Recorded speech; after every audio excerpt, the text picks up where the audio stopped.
think was kind of a psychological like a tactic for them to have people to continue to stay because, oh my goodness, it's so amazing. Like just going wild about that. I was sitting there and I was thinking, wow. But yeah, there were just several red flags that would come up towards the end. I remember it was in 2019. That was the first time that I had heard about anti-MLMs. But when I started hearing how it affects other people, that was really like the point where I was like, okay, you leaving dieting behaviors, toxic dieting behaviors, leaving multi-level marketing, it's hard and it's a very vulnerable time. It's really easy to latch onto something else a lot, to be part of something and then, find out that it wasn't what you thought it was. What I love to do is help people to leave that toxic dieting culture and also support their health. And that's what my goal of creating that free workbook is.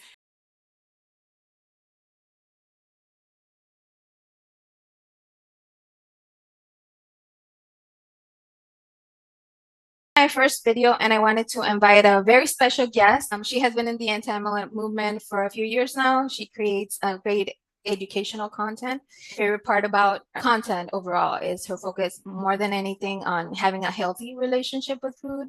She's a registered dietitian and nutritionist. If I'm missing something, let me know. You got it. And I have the honor to call her friend, the one and only Kat Benson. So sweet. Thank you so much. I am so excited. You are doing amazing work in this community, and the amount of effort and time and resources that you provided in like updates as well is just phenomenal. I am really grateful to be here. Oh, that's so sweet. So if you can please tell us a little bit about who you are, a little bit about your background, and how you ended up in the anti-mlm movement. Grew up as an athlete, recognizing how nutrition played a role in my energy and performance. So I was studying for my registered dietitian exam, which is actually this year. I'm starting the 10th year of practice, which is wild. It's gone by so fast. When I was still kind of a student and becoming a brand new dietitian, one of my former classmates had reached out to me regarding an opportunity, which we know now in the anti-mlm community. An opportunity sometimes can be an actual, legitimate opportunity, or it could be a multi-level marketing scam kind of thing. So at that same time, I also was on LinkedIn. I'm not really active on LinkedIn, but I had a LinkedIn, and there was a PhD level registered dietitian who had also reached out to me, inviting me to learn more about this opportunity that she had been with for years and years and years. And at that point, even, like in school, we're always encouraged, or we were encouraged to really, if a dietitian is reaching out to you with an opportunity, to learn more about it, to go ahead and, see what it is. And so I joined. I remember I was talking to my former classmate, and she's fine. She's not active in the MLM anymore. I had some like individual conversations, but then I remember going to a Zoom event, and there was a lot of different health professionals there. There were other registered dietitians, also medical, like doctors, physicians. There were registered nurses, pharmacists, mental health professionals who were in the company itself and speaking and promoting this kind of opportunity. And at that time, there were some red flags. At that same time, I was like, who am I to question these practitioners who have been practicing health professionally for so much longer than I've even been studying it at that point. And I don't mean that to take away, I should have listened to some of those red flags, but at that same time, I also see where I was coming from at that place. Just throughout my life, and this is something that the past couple of years I've really grown into, trusting myself and having more self-confidence. At that point, I was still really low in my own self-confidence in following those kind of red flags. I really dove in to the company. One of the things that sold me was that we could grow gardens in our house, and I still think that growing gardens itself, that's, it's fun. But there are so many non-MLM ways of doing that. There are a lot of kits and different things that you can even put on your counter with the growing lights that are not MLM related. I reached out to so many different people, sharing to them about the products and the companies, or the company. First, like 6-7 months, I made it halfway into the ranks. And there were a lot of people who were stuck at that point. And I think they kind of made it not like super easy, but kind of like relatively easy to make it to that halfway point as a way of encouraging people to stay. They're like, well, you already made it halfway, like you just need to do that again, kind of thing. But if you zoom out, once I left, I was really like, that I think was kind of a psychological like a tactic for them to have people to continue to stay because they already made so much progress at that point. Am I talking too much? Do I No. just keep going? Okay. I was just thinking about, no, you're doing fine. I was just thinking about the sunk cost fallacy, which would be Yes, that. great like application of that. Yeah. And at that point I was going to a lot of different events. I was very active, going to conferences a year. They had local events as well that I was going to, that I was trying to invite people with or to go with. And I remember one of the conferences I don't know if I don't think it was the last one, but it was one of the ones towards the end. And there was in between the different sessions, they would have people who had just reached the top level, and they would just share for a couple of minutes about their experience. And just kind of the idea about it was to provide the audience with like that kind of like emotion and encouragement that it is possible to reach those top levels or that top level. And I remember there was a woman who was mentioning how she was like right there going to hit that level before, but the biggest like leg under her, the biggest team member under her had quit. And that took a whole bunch of like distributors and points away. And so she had to restart and build her entire team back up. And she did it. And everybody was like, oh my goodness, that's so amazing. Like just going wild about that.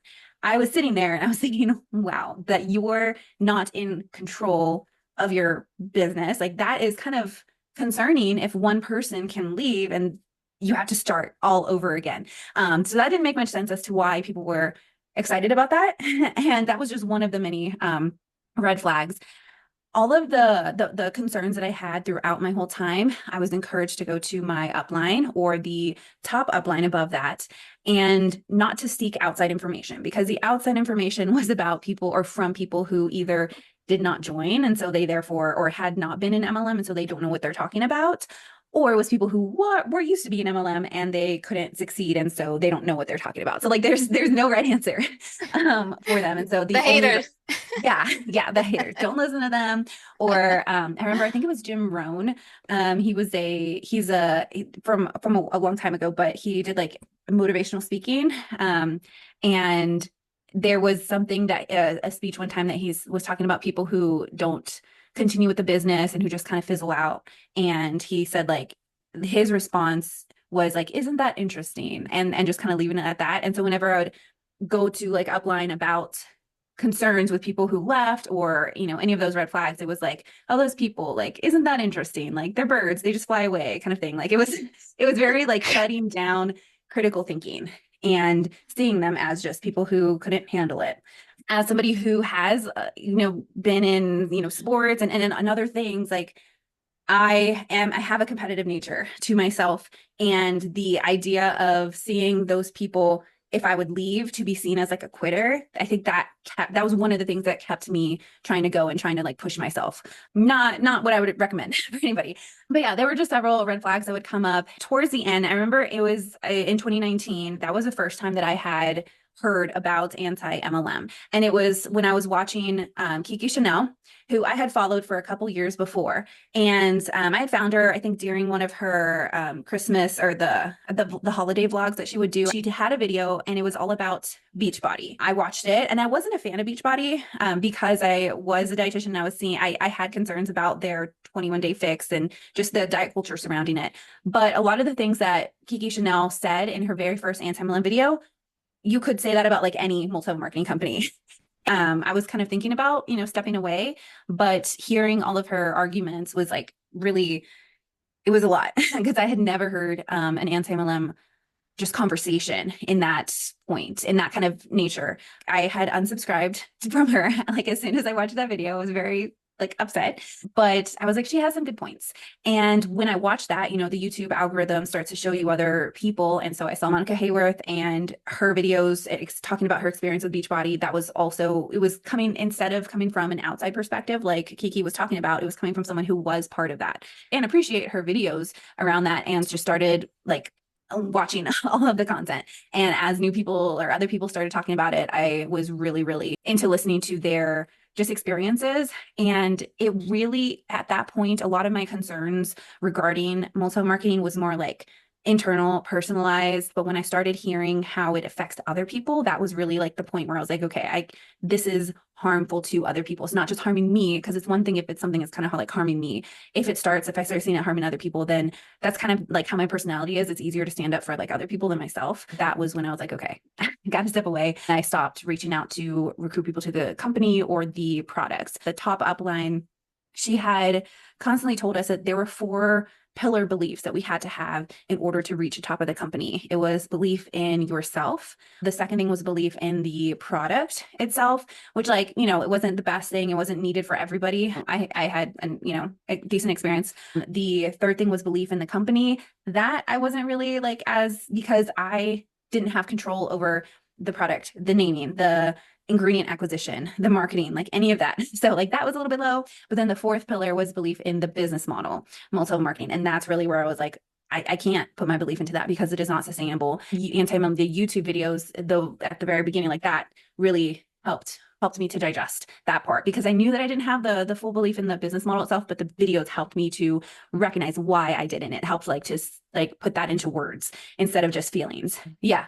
It was, and then, like years down the line, I find out that PhD level registered dietitian who had reached out to me originally from LinkedIn, her PhD was from a diploma mill, and, not considered as like a legitimate PhD level doctorate. Yeah, degree. Yeah. As I was leaving, so this was like 2019 when I found Anti-mlm YouTube. My husband was overseas at that time, and we are going to move to where we're currently at right now in March of 2020. And so we actually, and I was like at my home and like with family, and so it was really hard for me to. I started like making videos, but they weren't like anti-mlm focused. My plan was to start talking about my experience in March of 2020, and that's like when everything happened in 2020. But that's like when I started to go ahead and share. I have not been as consistent as I wanted to, but really it was a way of processing my experiences and my concerns. What I was going to ask you is, since you mentioned the 2020 that we cannot say, were you able to see at that moment that you were waking up, were you able to see how predatory all the MLMs were at that moment, taking advantage of all the people losing their jobs? Were you able to see it, or were you still like maybe in No, denial yeah, or something? I was able to see that. And that was one of the reasons why I did start making the videos. I didn't make a video on my experience and the company that I was a part of for like, it was a little while. I think I was still processing that, but I was like I was sold on the idea of this is not sustainable, this is harmful, and I need to talk about it from my perspective, working with people and seeing the impacts that not only toxic dieting behaviors have on people, but also within the MLM structure. Because of what I talk about often, I like attract people who have had similar experiences, who had some damage with their relationship with food because of either toxic dieting behaviors and or MLM kind of nutrition plans, which is toxic dieting behaviors. I was like, this is an important thing to talk about. And at that same time, recognizing and making sure that I'm not crossing any lines where I am becoming like the guru or anything like that. And I try to like mention this to people who I work with, like, you leaving dieting behaviors, toxic dieting behaviors, leaving multi-level marketing, it's hard and it's a very vulnerable time. It's really easy to latch onto something else, and you need to be aware of that. And as a provider, as someone who is helping you in the processing of this, specifically on the nutrition side of things, I am also aware of that too. And there's like a boundary there. Like, I am doing everything I can to make sure that I'm not becoming like, don't listen to these, MLM people, like I'm the, this Know influencer it kind of all. thing. That, yeah, like, yeah, in that kind of negative or toxic way that's taking advantage of people. I try to provide as much as I can for free. I try to do what I can with nutrition equity as far as providing care. One of the most important things that I like about your content is when you say that health is so much more than what you're eating or how you're moving. So if you can just go a little deep into that for the people that haven't had the opportunity to check your content, to know like where you're coming from. Absolutely. So I go back to the definition of health by the World Health Organization. They talk about how health is, they say physical, mental, social well-being, not merely the absence of disease or infirmity. But I take that, the first part, for my own practice. So health is physical, mental, social, and emotional well-being. And what that kind of means is if you are so focused on your physical well-being, on whatever nutrition kind of plan it is, and it is going to a point where it is harming mental well-being, social well-being, emotional well-being, then at that point, it quite literally does not fit the definition of health. So it doesn't matter how like healthy it looks on paper if it is harming those other aspects. It's just not health. And there are so many kind of programs that just don't take into consideration those other aspects of health that are just as important. Those are big ones. One of the other things that was really frustrating for me was when the company started to focus on what was called like a 10-day shred kind of deal. And I did not like the sound of that because it was 10 days of not consuming certain things like gluten or like added sugars and like having the like products and things like that, like not sustainable, not necessary. And I brought that up to like upline and was told that it was, well, it's not about shredding 10 like pounds or like 10 things. It's shredding 10 things that just don't serve you kind of thing. Like the mental gymnastics of making a diet and not a diet was just like really, really frustrating. The act of stepping away, of leaving ultimately was a series of like small steps. And I've heard a lot of people who are outside of their own experience of like being in multi-marketing to kind of expect it as this all or nothing kind of action of leaving and like fully being done with it. And in my experience and talking to a lot of other people who have been part of an MLM company, it is not that. It is not learning all about anti-MLM points of view, all the information, and then just stepping away. Like it takes time. There are a lot of small steps.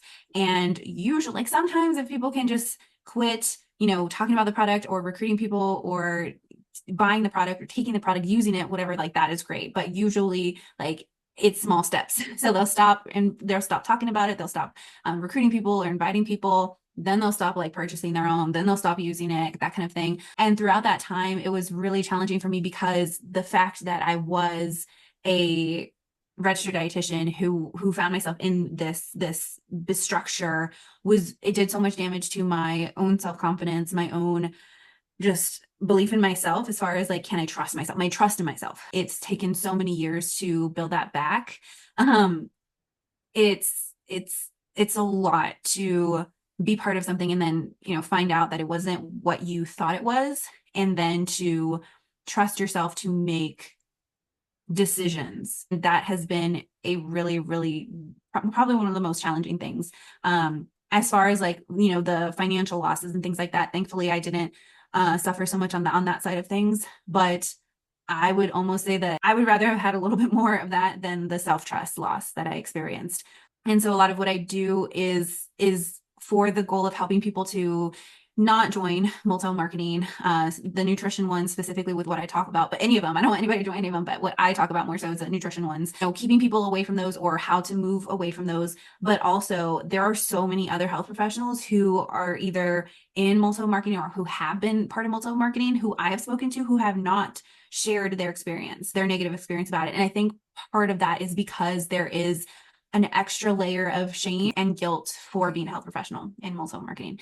And the hit that takes on your practice self-trust wise is big. And so I think that there are a lot more health professionals who would, I mean, I don't ever want to like force anybody to talk about anti-MLM if they don't want to. But there are a lot of health professionals who are anti-MLM because of their experience in it. Yeah, and it's kind of sad that regardless if they are health professionals or not, behind that title, there's a human, and all humans, we have probably the same feelings about shame, about guilt.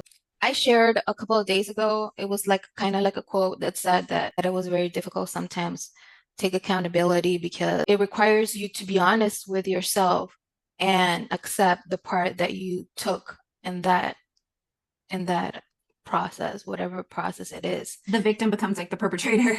And I shared on my stories, I said, I think this is one of the hardest pills for MLM reps. I believe, I don't know, I could be wrong. And I think this is why I believe MLM reps are also like in that denial phase for a good amount of time, because in order for them to be like, I was actually part of this scam, I was scammed and it was not my fault.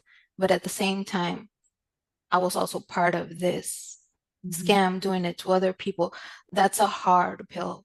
I can only imagine how hard that will be for them. Bringing other people to it and people who naturally have trust in you. It's difficult to just realize, oh my God, not only I was scammed, but I also put other people in this position to get scammed. That must be so difficult. And people don't know about it. I had no idea what Muslim marketing was before I joined. Like, I'd heard of like pyramid scheme before, but it didn't click. When I reach out to you and tell you about my project, I wanted to add that aspect of nutrition because sadly we have, a lot of MLM reps that leave their MLM already with eating disorders and horrible relationship with food because a lot of these MLMs, they have strict diets. And I was not even thinking about the support guide. Yeah, so I really wanted to create just kind of a foundation. Everybody has their own different experience, different like areas of where building and strengthening a healthy relationship with food would be like more appropriately started. So I have different parts in that workbook of you don't have to do it, back to back, but a lot of people find it helpful to do those kind of steps in those ways. And those are really just steps that provide, I think, the point to continue to build on and strengthen a healthy relationship with food. And they involve things like beginning to see food as neutral and what that looks like. Because for a lot of people, the idea of food being neutral is it's completely opposite of what they've kind of grown up with the good and bad lists. And so recognizing what that means and being able to approach food with curiosity, compassion, and context. Because for sometimes people might hear neutrality and think that they're going to eat something that doesn't make them feel good, like 100% of the time. Like they're gonna say, if you tell me that, then I'm gonna eat ice cream like for every meal, every day. And I'm like, how long are you going to do that? And then they're like, I'm lactose intolerant. And I'm like, how long are you going to do that really? Like you probably not, going to do that for a long amount of time. You're not going to feel the best at that point. The curiosity, compassion, and context piece is a really important part of seeing food as neutral. But then there's just other things that I talk about in there, cultivating self-compassion, being able to see the gray overall, and taking away the like judgy goals and focusing more on like adding things of what we can do to have just that balanced approach towards health. Because that's another point. Sometimes when people are leaving the toxic dieting world, there is a part of it where we don't have to think about health. Like we have to just take a step away, a moment's pause to work on other things. There is a point though that many people find when leaving those toxic dieting behaviors that they want to support their health, but they don't know how to do that because they feel like they have to go back to those kind of behaviors and actions that are not sustainable and not healthy overall for just mental, social, emotional well-being. And so my background, so I'm a registered dietitian and a personal trainer. I'm also board certified as a health coach, and I have some board certification also in like sports nutrition and some other things too. But really what I love to do is help people to leave that toxic dieting culture and also support their health. I love that side of things and really focusing on that and helping people to find sustainability in that. And that's what my goal of creating that free workbook is. And then I have that community where in the workbook, they can get 3 months free. And that community is basically, it's called the Unlock Nutrition and Food Freedom. And we have daily prompts around the idea of building and strengthening a healthy relationship with food. Every week, we're having a different topic, whether it's body kindness, or a positive food voice, or even meal preparation. There's some aspects that are more focused on like the emotional side of things. And there's also like practical aspects of things. And then we have a monthly kind of like group coaching seminar kind of thing. It's not like super active. So it's mostly me just talking to myself in a camera. And then there's also the nutrition AMA monthly. So if anybody has any nutrition questions, they can ask them as long as they're not too like personalized where it would go into medical nutrition therapy, then that's all good. And there's also monthly challenges that are not weight related or anything like that. It's more about like, what can we do to build these positive food voices kind of challenges if someone wants to do those. And there's some other cool things in there as well, weekly recipes, things like that. But the reason why I think it's so important about the support guide that even if they were not in an MLM and to qualify for the scholarships and all that, maybe somebody just has like a bad relationship with food, and that could be a great support guide to start like healing that relationship. And I think it's also important to take in consideration that it's not that they don't want to go to a registered dietitian and nutritionist. And I think that support guide also helps them in some way for the people that are not able to access that, or maybe that the insurance, their health insurance doesn't cover it or stuff like that. I do wanna say that thank you, because I think that's gonna help like a lot of people. Yeah, it's something that I really, really believe in, and it's important that people have access to it. The whole thing, it's perfect, it's awesome. But I love that you included a link to the self-compassion. I don't remember the name of the doctor right now, but it's Dr. a Kristen link. Neff Yeah. is amazing. And I actually added that link also to the mental health section, because I think it's so important to have a lot of self-compassion, not only like in the nutrition aspect, but also whenever you're dealing with your mental health. And I share it with like a lot of people that DM me. I do want to thank you for the content that you do. I think you're doing like a great job. Thank you, because it also helps and it complements the rest of us I can anti-MLM. be more consistent. You're doing fine. You have so much on your plate that I don't even know how you do, how you juggle everything. Is there anything else that you would like to share, maybe about future projects or something that before we go, and where people can find you so they can go and check you? Not much. I'm just doing a lot of the same kind of stuff, but just trying to be better. Always doing more continuing education, always trying to grow. You can find me probably linked down below, but if you just search Kat Benson nutrition, it should pop up. And yeah, I think that's about it. Yeah, I'm gonna be sharing all of your links in the description anyway, so that people can go and check your content out. Yeah, so I'll be sharing all of that. Thank you for always supporting this crazy project that I have, and for always supporting me in any way that I need, or if I have any questions, you're always there, like super nice. Thank you. I really appreciate it. Same. Thank you. You're welcome. All right.